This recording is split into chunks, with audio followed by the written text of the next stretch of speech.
أعوذ بالله من الشيطان الرجيم بسم الله الرحمن الرحيم والصلاة والسلام على رسول الله ربي اشرح لي صدري ويسر لي أمري واحلل عقدة من لساني يفقهوا قولي mbokki internet bi mbokki diaspora bi samay mbokki waa Wakam man Doudou Gueye ancien président de la section de basket de l'US Wakam maa bëgg a sànnante yéen ay kàddu yu ndaw. ku ne gis na ni guddi yiñ toll nii Wakam yëngatu na Wakam yëngatu na ndax lan benn bijou en or bu ñu président Aziz Gueye indil pour Wakam mu nekk mbébétu ñëpp nekk soxlawu ñëpp ndax ku ne xam na ne Wakam dafa manqué ay infrastructure commencé nañ fi stade football demul tey ñu war a commencé lii mu am ay xiiro ŋaayoo des fois nag day laaj dëkk bu tolloo ci situation yi mel nii ñi war a wax ñu wax bu ñu waxulee nag ba ëllëg ñu door suñ bopp ci miir bi yaakaar naa ne dina ñaaw trop day laaj nag des fois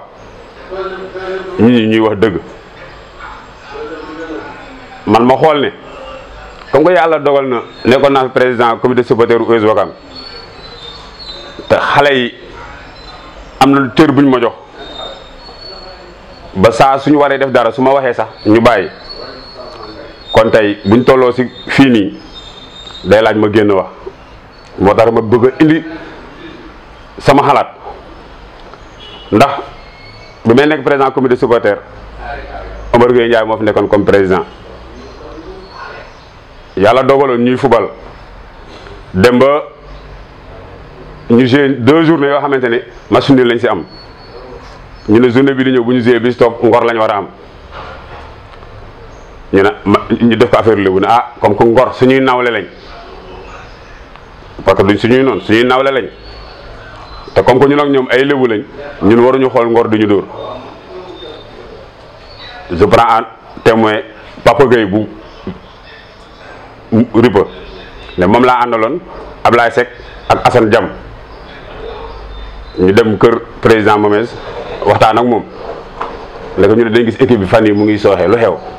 parce que Ngor lañ war a dajanteel journée bële di ñëw te Ngor waruñu gañe mu ne ñu dara xewul li fi nekkoon mu ngi fi lépp a ngi fi xaalis moo ñu manqué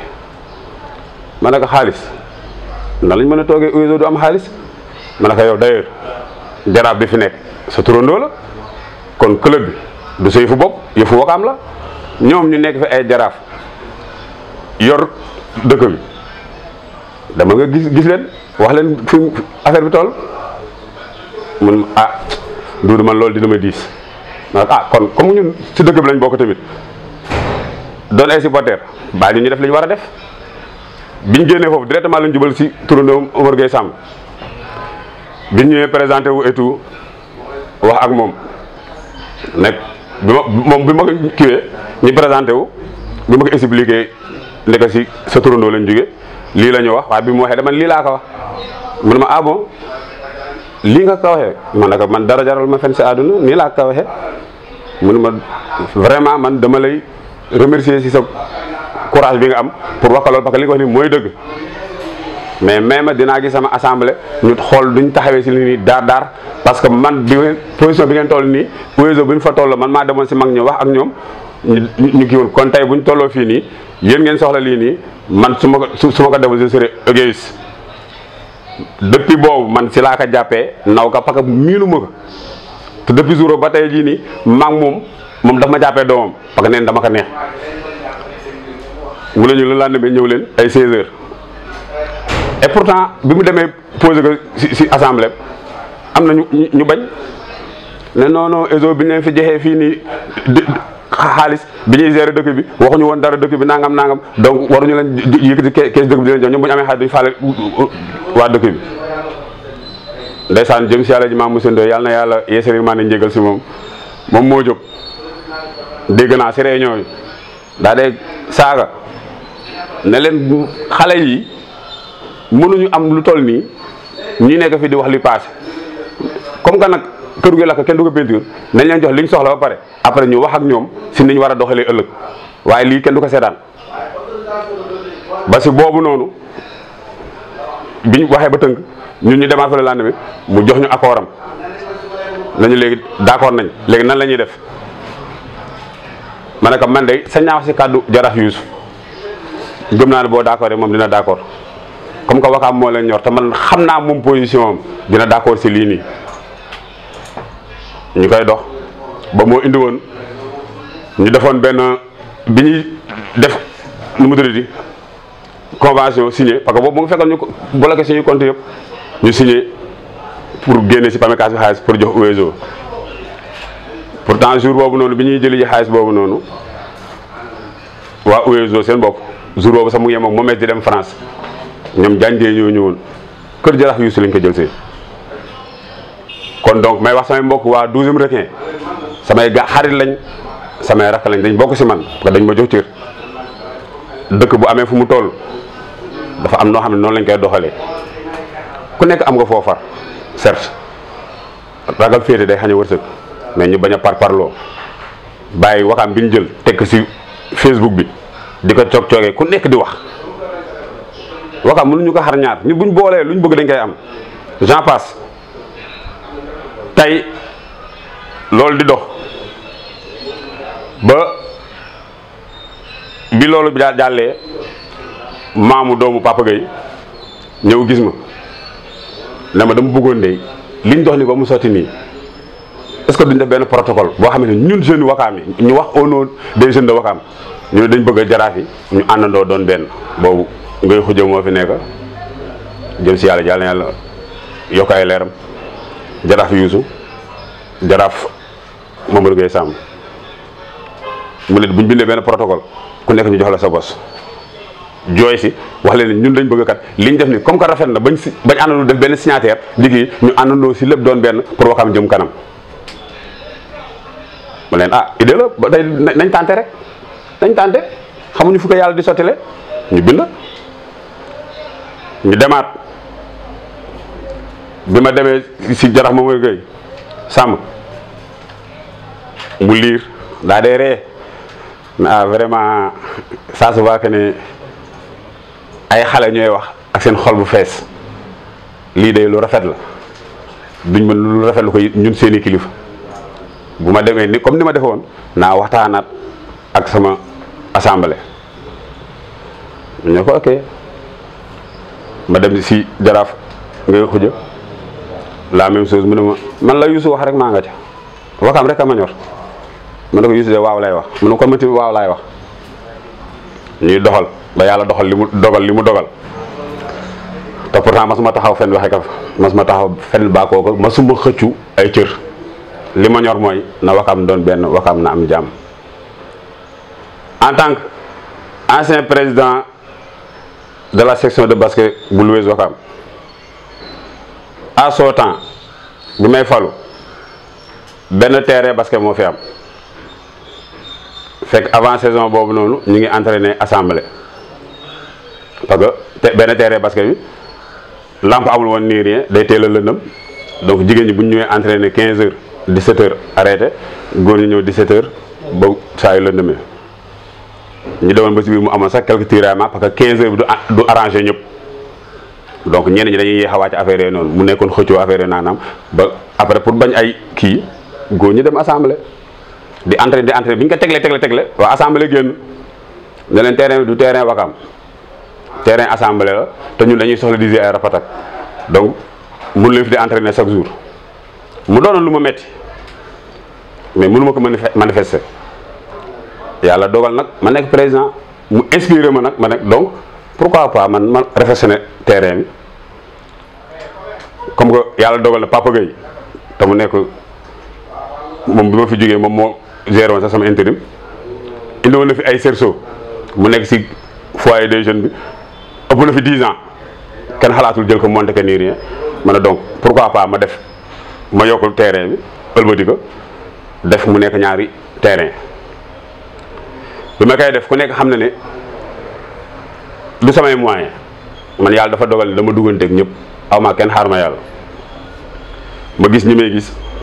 ñii même ay 16 mètres cubes suuf ñii béton ñii fer miel baa ngi nii si man bi ma paree si travaux yi dama def lépp donateur yëpp ma bind miel envoyé ko Ouezo xam leen ñii ñoo jàpp si liggéey ba mu egsi fii nii lii moo si des lii moo si des lii moo si des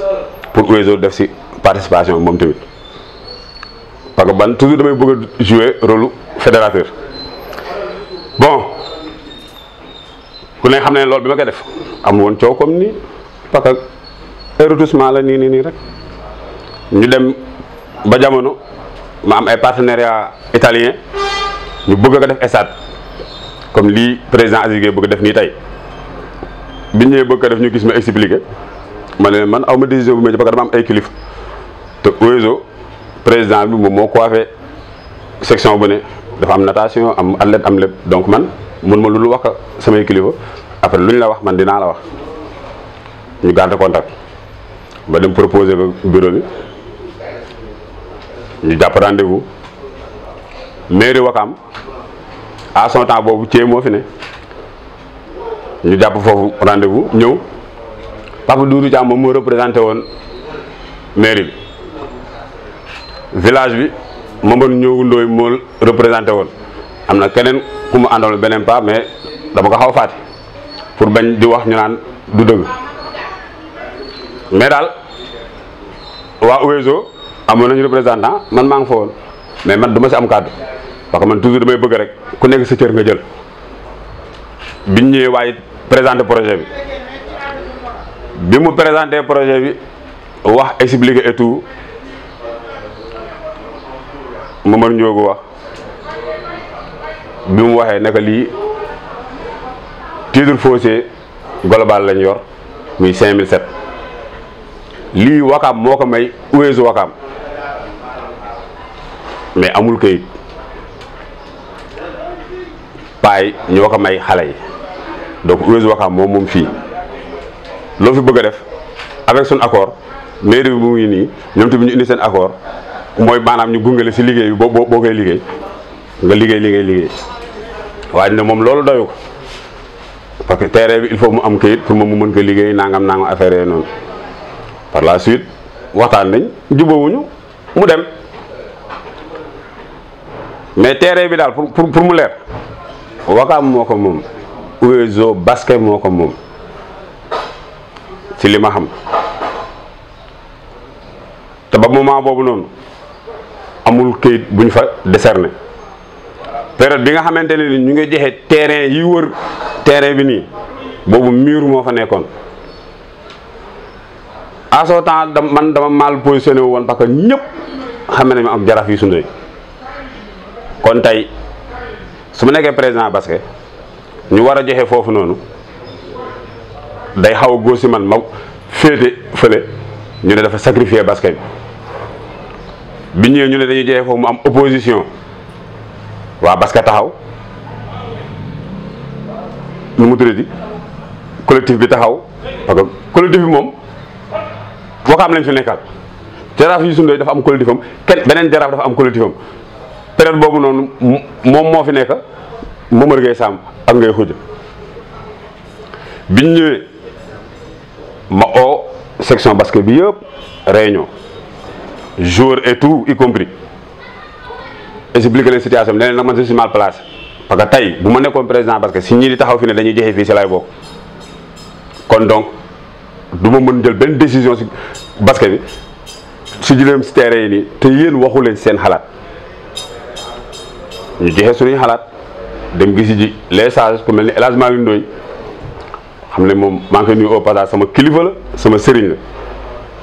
la ma demee waxtaan ak moom wax ko situation bi mu ne moom man de war naa mën a wax si loolu noonu parce que foofu mag ñi man lañ yebaloon maa ko nattoon ma ne ko kon ça fait le compte dañuy ootewaat réunion su ko defee nga ñëw